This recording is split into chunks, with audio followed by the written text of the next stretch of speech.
Assalamualaikum warahmatullahi wabarakatuh. Saya Ismiandini dengan NIM 22010300089. Pada kesempatan kali ini saya akan mempresentasikan materi yang terdapat pada buku model pembinaan akhlak pada warga tahanan lembaga pemasyarakatan kelas 1 Cipinang Jakarta Timur dan rumah tahanan negara kelas 1 Salemba Jakarta Pusat, khususnya pada bab 4. Adapun nanti yang akan saya bahas yaitu yang pertama profil, visi, dan misi Lapas Cipinang dan Rutan Salemba. Lalu yang kedua model pembinaan akhlak di Lapas dan Rutan.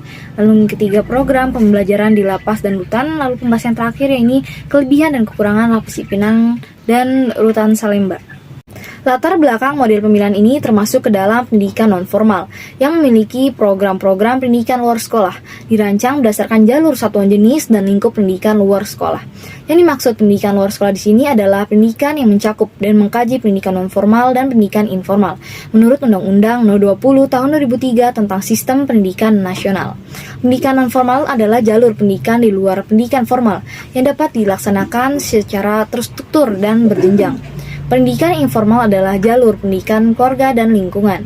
Berdasarkan kedua jalur tersebut, maka satu satuan pendidikan luar sekolah terdiri atas keluarga dan lingkungan. Kelompok belajar, lembaga kursus dan pelatihan, majelis taklim, pusat kegiatan belajar masyarakat, dan lembaga-lembaga yang menyelenggarakan pendidikan yang sejenis. Lalu pembahasan yang pertama ini mengenai profil, visi dan misi Lapas Cipinang dan Rutan Salemba. Lembaga Pemasyarakatan kelas 1 Cipinang Jakarta Timur dan Rumah Tahanan Negara kelas 1 Jakarta Pusat mempunyai fungsi sebagai tempat penahanan dan perawatan bagi tersangka atau terdakwa untuk kepentingan penyelidikan, penuntutan, dan pemeriksaan di sidang, pengadilan, dan juga berfungsi sebagai tempat pembinaan bagi terpidana. Lalu adapun visi dari kelas 1 Cipinang ini memulihkan kesatuan hidup kehidupan dan penghidupan warga binaan pemasyarakatan sebagai individu, anggota masyarakat, makhluk Tuhan yang Maha Esa dan membangun manusia sendiri. Lalu misi dari kelas 1 Cipinang ini melaksanakan perawatan tahanan-tahanan, pembinaan dan pembimbingan warga binaan permasyarakatan. Lalu visi dari kelas 1 Salemba yakni menjadikan lembaga yang akuntabel, transparan, dan profesional dengan didukung oleh petugas yang memiliki kompetensi tinggi yang mampu mewujudkan tertib permasyarakatan. Lalu misi dari kelas 1 Salemba yakni mengemban kerjasama dengan mengoptimalkan keterlibatan stakeholder. Lalu di pembahasan kedua ini mengenai model pembinaan akhlak di lapas dan rutan. Membangun sebuah kehidupan manusia yang patuh dan tunduk kepada Allah Subhanahu wa taala serta membawa rahmat bagi seluruh alam dari ajaran agama dan hukum yang menjadi dasar rujukan untuk mencapai bahagia dunia dan akhirat, agar menjadi rahmat serta petunjuk bagi mereka dalam segala urusan kehidupan dunia dan akhiratnya. Dengan demikian, tujuan dari model pembinaan akhlak yang sesuai dengan ajaran dan syariat agama Islam sesuai dengan pedoman Al-Quran. Lalu adapun tujuan dari model pembinaan akhlak yang pertama ini menjadikan Al-Quran sebagai pedoman utama bagi umat Islam yang mengajarkan kepada umat manusia agar senantiasa selalu berbuat baik. Hal ini menunjukkan bahwa setiap ayat Al-Quran mempunyai nilai-nilai dan unsur-unsur pendidikan akhlak untuk warga tahanannya. Lalu yang kedua, isi kandungan Al-Quran tidak terlepas dari pembinaan dan pendidikan, yaitu manusia agar berakhlak mulia, terutama dalam pergaulan antar sesama muslim, baik sesama umat Islam maupun kepada umat non-Islam. Lalu yang ketiga, kehidupan sosial masyarakat diatur oleh sebuah tatanan agar setiap anggota masyarakat dapat hidup secara damai, tenang, dan sejahtera. Tatanan-tatanan itu mengandung norma-norma yang harus dipatuhi. Lalu yang keempat, seorang anggota masyarakat apabila melakukan pelanggaran terhadap norma-norma tersebut, maka ia akan mendapatkan sanksi. Pelanggaran terhadap norma akan mendapatkan sanksi yang bersifat agamis. Lalu yang kelima, misi ajaran Islam yang memuliakan manusia menjadi misi pembinaan dan pendidikan akhlak, terwujudnya manusia yang sehat jasmani, rohani, dan akal pikiran. Lalu yang keenam, dalam perspektif Islam, tanggung jawab pendidikan dengan segala jenisnya tidak hanya berdimensi duniawi, melainkan juga berdimensi ukrawi dalam satu kesatuan yang integral. Lalu yang ketujuh, misi kemanusiaan itulah pendidikan Islam berpijak untuk menciptakan kondisi yang ideal bagi terbentuknya pribadi-pribadi muslim dan untuk selanjutnya membentuk tatanan masyarakat Islam yang dinamis. Lalu yang kedelapan, penyelenggaraan penelitian ini bertujuan untuk mendeskripsikan pola pembinaan agama Islam terhadap penghuni lembaga pemasyarakatan Cipinang Jakarta dan Rutan kelas 1 Jakarta Pusat. Pola pembinaan itu mencakup bentuk pembinaan akhlak dikaji dari konsep, metode, materi yang disampaikan. Lalu pembahasan ketiga ini mengenai program pembelajaran di lapas dan rutan. Pengembangan program binaan ini akan menjadikan warga tahanan memahami dan menguasai ilmu-ilmu agama secara mendalam, yang tujuannya untuk membentuk dan menghasilkan warga binaan yang tidak akan mengulangi perbuatan salah, yang sama serta mampu memahami ilmu agama sehingga berperilaku sesuai dengan ajaran Islam, memiliki iman yang teguh, bertakwa, bermoral tinggi, berbudi luhur dan tanggap terhadap lingkungan serta berakhlak mulia.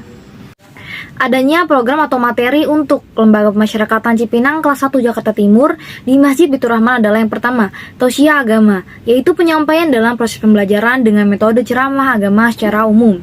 Lalu yang kedua, pelajaran akidah akhlak, yaitu berupa materi pelajaran yang diberikan berupa penanaman nilai keimanan warga tahanan dalam beribadah kepada Allah. Lalu yang ketiga, sirah nabawiyah, bagi setiap muslim khususnya warga tahanan di lapas diberikan penanaman cinta kepada Allah adalah suatu hal yang mutlak. Lalu demikian juga halnya kecintaan kepada Rasulnya, yaitu Muhammad SAW.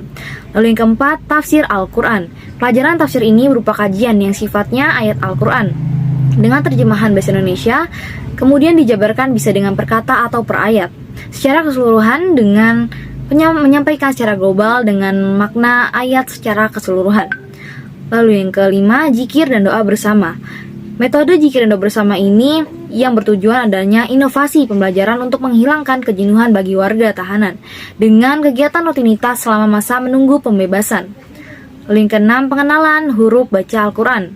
Pengenalan ini lebih menekankan bagi warga tahanan yang memang belum sama sekali mengerti bacaan Al-Quran. Adapun perincian program di rutan, yang pertama adalah tafsir Ibnu Katsir. Tafsir Ibnu Katsir ini memang sudah ada program atau materi yang selama ini sudah berjalan di rutan Salemba. Lalu yang kedua, Arba'in Nawawi. Hadis yang dipelajari di rumah tahanan negara ini menggunakan hadis Arba'in, karena dari segi cangkupan materi tidak memberatkan kemampuan warga tahanan untuk menerima dan mencerna isi dari hadis tersebut. Lalu yang ketiga, fikih ibadah. Fikih ibadah mencakup mengenai ibadah salatnya yang lebih ditekankan. Pembinaan salat di sini dijadikan sebagai salah satu bentuk pembinaan keagamaan. Lalu yang keempat, tauhid.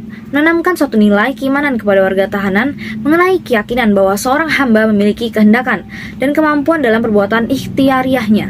Lalu yang kelima, ilmu tajwid. Metode yang digunakan dalam ilmu tajwid ini adalah pemberian tugas dan tanya jawab yang bertujuan ada praktek langsung untuk memahami ilmunya. Lalu yang keenam, akhlak. Pembinaan akhlak ini secara teoritis berupa metode, konsep, dan model pembinaan akhlak yang bertujuan supaya warga tahanan dapat mengetahui batasan-batasan dalam perbuatan dan bersikap serta mengetahui ajaran-ajaran yang seharusnya dilakukan. Lalu yang ketujuh, retorika dakwah. Warga binaan diajarkan mengenai cara-cara untuk dapat tampil di depan publik supaya memiliki keberanian untuk menyampaikan dakwah atau dilatih untuk bisa menjadi pembawa acara atau untuk menjadi khatib. Lalu yang kedelapan, sejarah Islam. Sejarah Islam yang disampaikan kepada warga binaan yang berpangkal dari narasumber kepada dari Al-Quran dan hadis. Lalu yang kesembilan, jurnalistik. Adanya kegiatan penulisan buletin Jumat di mana beberapa warga binaan yang menguasai komputer dan dalam penyusunan materi yang ditulis dalam buletin tersebut dituangkan dalam bentuk tulisan mingguan.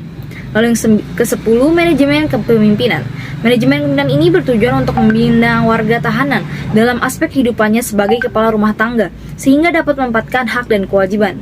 Lalu yang ke-11 ada praktikum yang mencakup mengurus jenazah, manasik haji, tafsir Ibnu Katsir, dan membaca Al-Quran. Lalu pembahasan terakhir ini mengenai kelebihan dan kekurangan Lapas Cipinang dan Rutan Salemba. Yang pertama ini salah satu kelebihan dari Lapas Cipinang, yaitu di rutan sifatnya temporer karena sesuai dengan waktu yang diberikan dari penyidik dan pihak yang berwajib atau belum adanya keputusan hakim yang menetapkan warga tahanan menjalani proses masa tahanannya.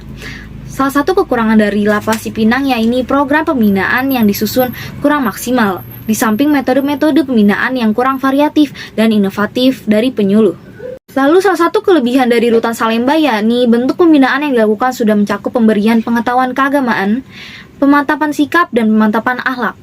Masa pendidikan yang sudah ditetapkan di rutan yaitu 3 bulan. Lalu salah satu kekurangannya yakni kurangnya anggaran dari pemerintah untuk kegiatan pembinaan warga tahanan dalam bimbingan rohani agama Islam ini. Tidak semua warga tahanan bisa mengikuti kegiatan yang telah diprogramkan oleh rutan. Faktornya adalah over kapasitas yang menyebabkan tidak maksimalnya pembinaan yang diberikan. Sekian presentasi saya kali ini. Mohon maaf jika ada salah pengucapan ataupun pemaparan. Wassalamualaikum warahmatullahi wabarakatuh.